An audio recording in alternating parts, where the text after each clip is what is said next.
हम साधना दास जितिया के कथा कहै छी सुनू।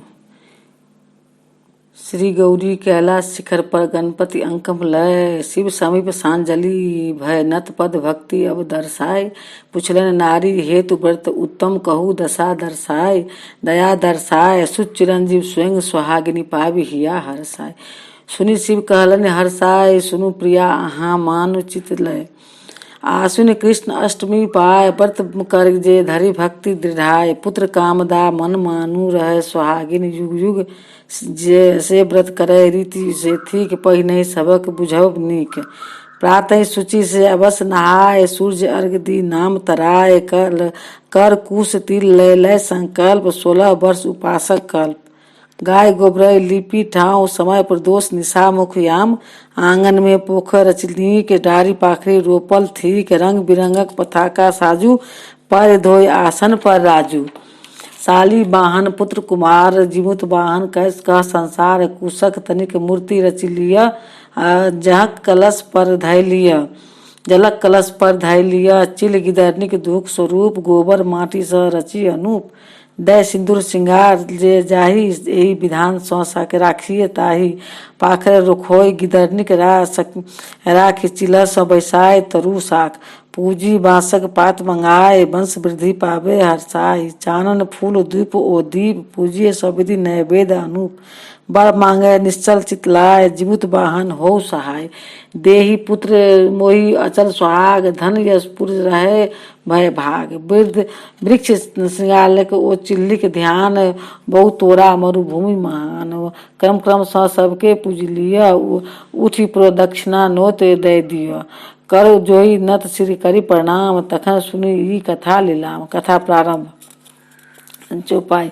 प्रिय कथा सुनु परम पवित्र, व्रत फल पूजब अधिक विचित्र। उदति समीप नर्मदा कात, कनिकावती नगर विख्यात।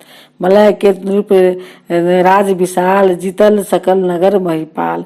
बहु तोरे मरुभूमि विशेष, दू पाकर रहते देश। तकरा खो गिदरनिक बास, तरु पर चिल्ली करे निवास।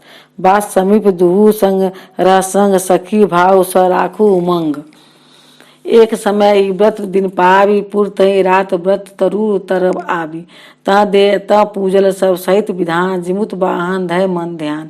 पूजी पूजी सब निज घर गेली, मन दय उपस्तई रत गेली। चिल्ली गिदरनिक व्रतक विधान, देखी व्रत करब मन में ठानी। निराहार जल योग बिताई, दुहु जन देलन दिन बिताई। ओही साँझ बरदाता सेठ, सुतक प्राण यम लेलन ऐठ। लय परिवार नर्मदा तीर, दाह कैलन ओही मृतक शरीर।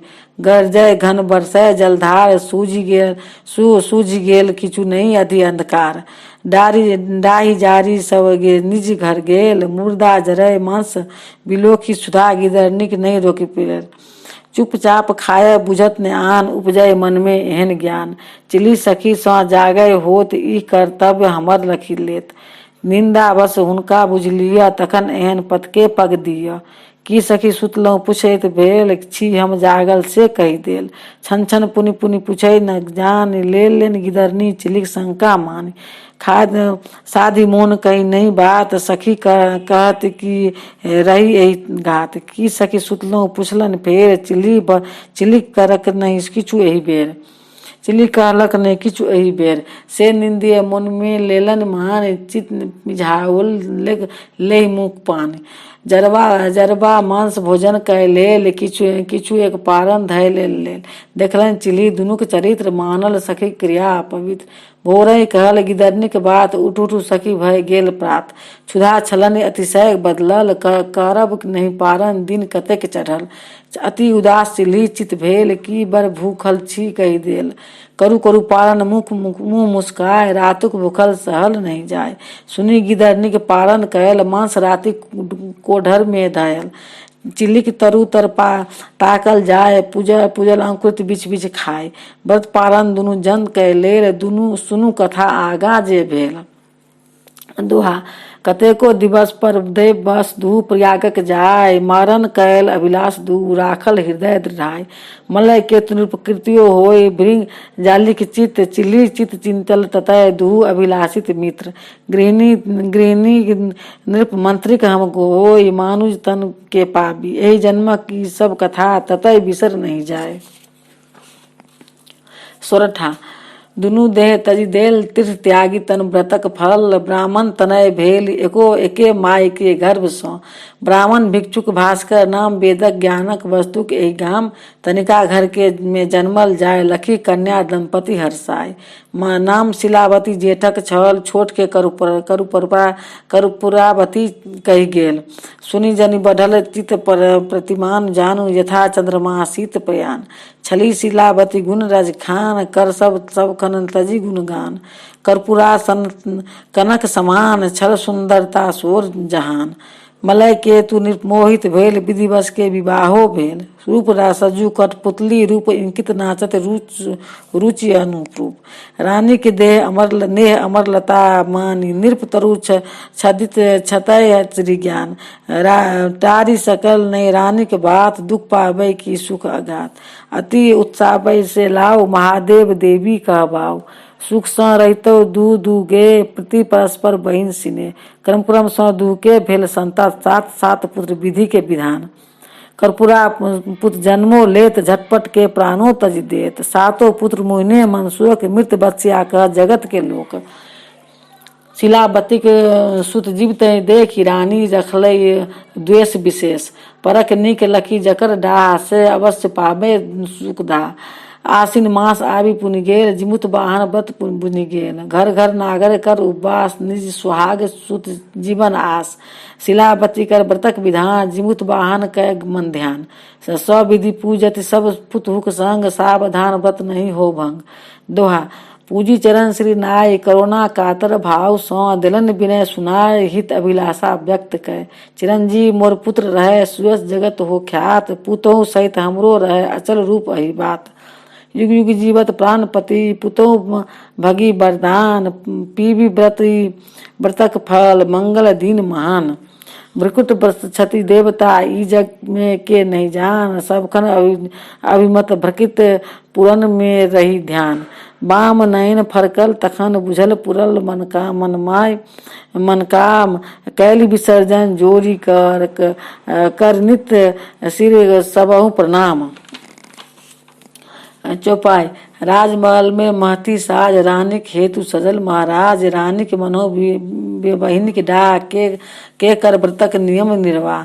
अनमनाय सुतली घर जाय, दासी देल पलंग बिछाई। भूपति आयल पूजा ध्यान, सुनसान देखल सब ठाम। पुछलन सखी कहल सियनाय, कनैत सुतली रानी जाय। सुनी राजा तय तुरतई जाय, प्रिय प्रिय कही देल उठाए। पुछलन की बेल कारण आय, पूजा करे किया नहीं जाए। रानी कहलन बचन उदास, केहन सौ की तू पूरत आस। जाऊ अहाँ भोगू निज राज, हमरा सौ की अहाँ के काज। कहलन राजा जनि खिसियाओ, कहू दोष की केलहु आय। वस्तुक त्रुटि हम देव पुराय, करू पूजा अहाँ ध्यान लगाए। कहलन रानी अति खिसियाए, कथी लय ठोकी पुनि पुनि आए। से मांगी जे दिया पुराय, शपथ करी स जो कहलो जाए। राजा कहलन हाथ उठाए, सत्य करे हम देव पुराय। बारंबार शपथ नृप कहल, रानी तखन कहल पत दयल। मंत्री पुत्रक शीश कटाए, सातो मुंड दिया मंगवाए। नहीं तय घोर नरकहि जायब, अइखन मरब हमू विष खाए। सुनी राजा मन क्षोभित भेल, हो मन पछताए शपथ जे कयल। रानी मरतई हमरा नरक, परला राजा तर्क वितर्क। सोची बुझे भाभी बलवान, नारिक बस हो आनक आन। दोहा हारी कैल नृप शपथ, निज देवो काली पुराय। उठू करू पूजा अहाँ, चिंता चित हटाए। चौपाई सुनी नृप कथा, मानी दृढ़ लेल पूजा। घर रानी चली गेल, चित रहे यदि परक अनिष्ट। की धय सकल ओ पूजा इष्ट। अनमनाय भय फल फूल लय देल, तुरंत विसर्जन पूरा केल। मंत्री सुत हर्षित ये आय, नरपति सेवा मंदिर जाय। दूर ही तकर नृप रखी देल, मंत्र कृतिका में कसी देल। जनु व्यधा बेधल विस्मान, छटपट के तेजल सब प्राण। शीश काटी के खसल सातो रुंड, नृप रानी बास पठावल मुंड। परिवार में सातो सब फेंक पुरल नरपति शपथ देखी। शिलावती बुझु व्रतक प्रभाव नृप कुकर्म रानिक दुर्भाव। जिमुत वाहन रही सहाय ताई एहन दुख नहीं मूर्छाए। तंद्रो गत देखलन रूप जिमुत वाहन शुद्ध स्वरूप। कहत धैर्य धरु ध्यान तजि शोक सुख दुख भोगव थिक अहि लोक। सुख सब सुख जियत दृढ़ कह जानू तलत न व्रत फला ध्रुव के मानू। चेतन पावि उगारल नहे दे कृपा बुझि पावल चैन। रानी हर्षित डाला लय सातो मुंड धैल जगुताय। झापल ले वस्त्रो नीक आन बुझे ई बहिने थिक। कहल सुदीन सो बात बुझाए बहिनिक घर ई दे पहुँचाए। लय पहुँचल से मंत्री गे बहिन पठावल बेन सिने। कहलन एकरा राखू जाओ लेल शिलावती नेह जनाए। तो इतने सो राखब ई थिक निज निज पति कैदी से नीक। झपलो डाला सब जनि लेल जतन युक्त स रखित गेल। एतय जिमुत वाहन परवेश भ्रुकु अभिमत पूरल उदेश। देखल से वो परिवा कात बिनु मुंडक सब परले साथ। देखते मंत्री सुत चिन्ह गेल दिक दिक निरपय कृत भय गेल। माय हिनक मर मम व्रतक पवित्र हमरो हमर भरोसे रहती निश्चिंत। देखते सुत सिर तजय प्राण संग गए पुत हूँ मरण परमान। भ्रकट दुख हम नहीं कहे सही न देख से ली मन में निज दुख लेल।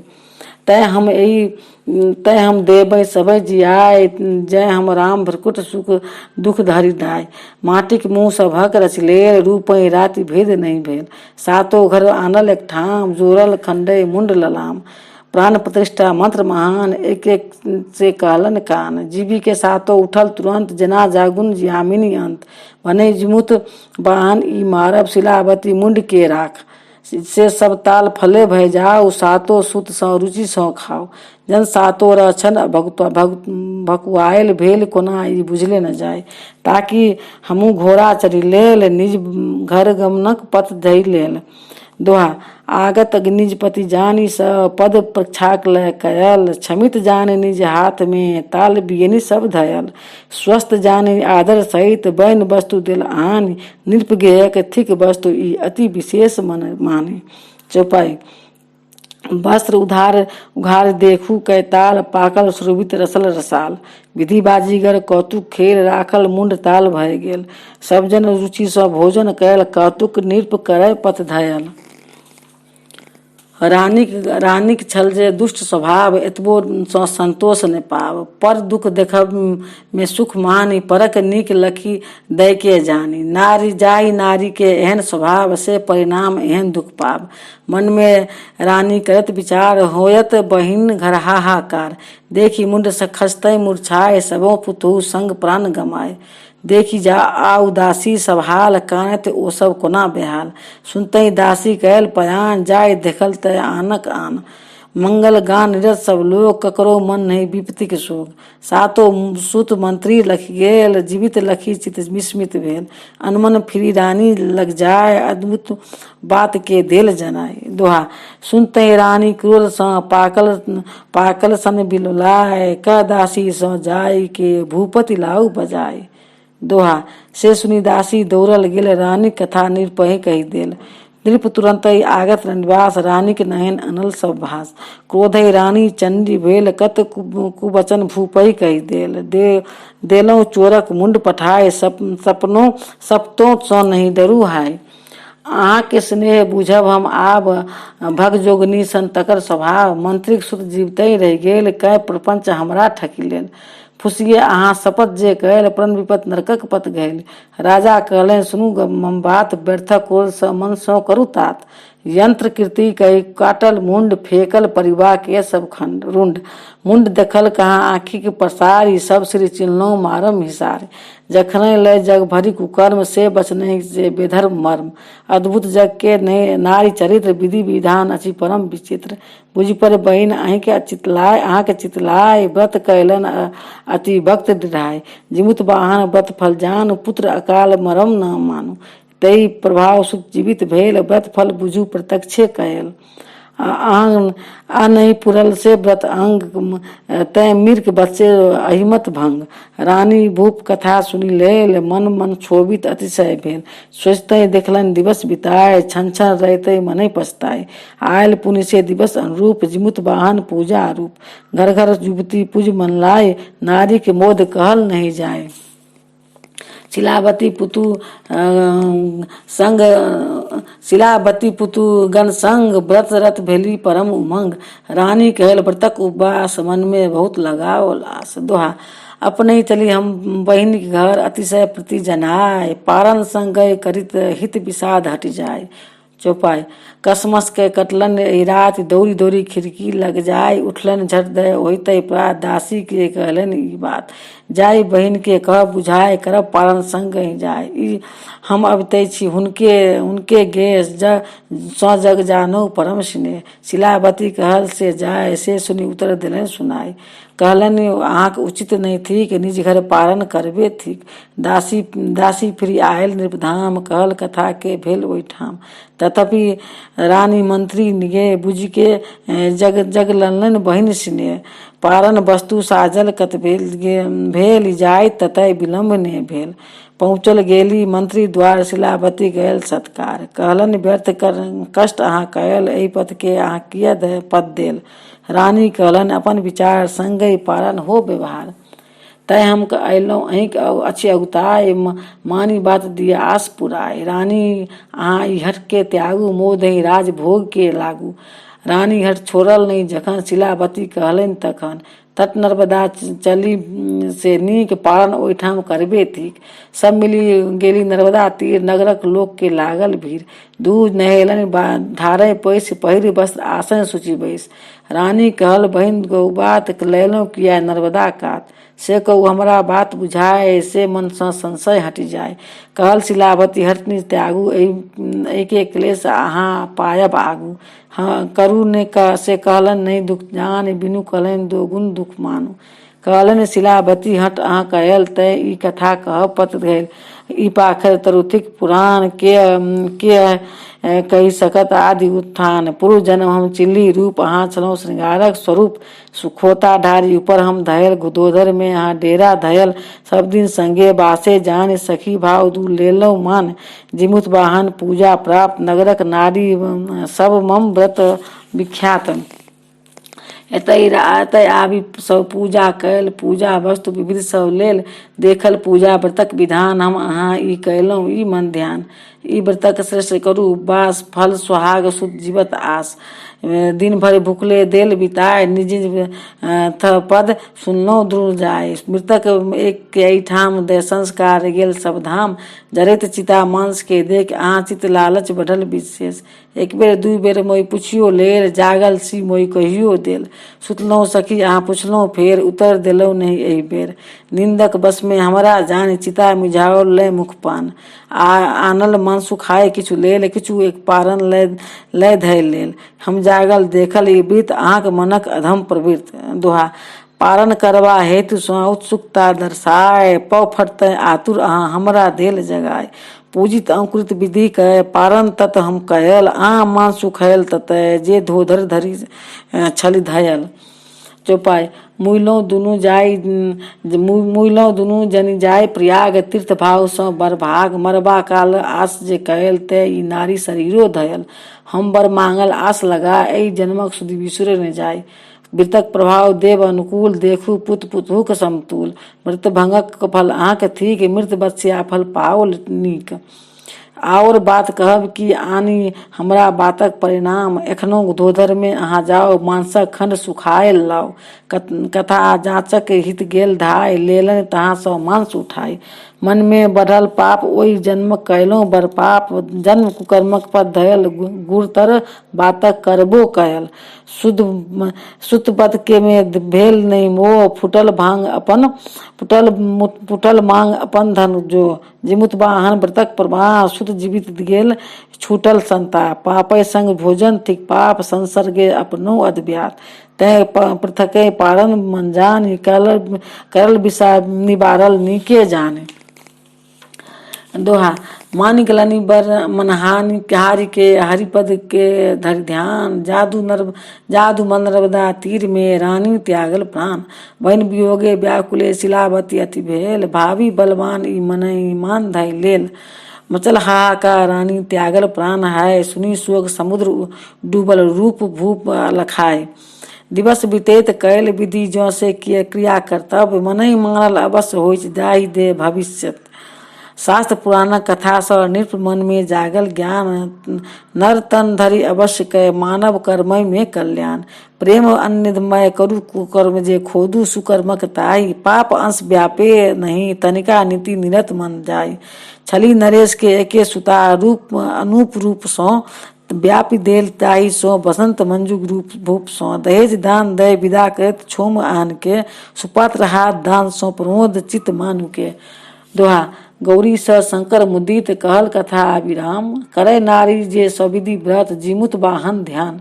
तनिका सहज सुहाग नीत संतय के कल्याण। सुनत कथा जे प्रेम स दान दक्षिणा देत। तखन व्रत पालन करत सुख संतति यश लेत। श्री गौरी प्रसाद के शंकर भासल जय। अनुवाद तिक जानकी रघुनंदन कृत इति श्री जीमुत वाहन कथा संपूर्ण।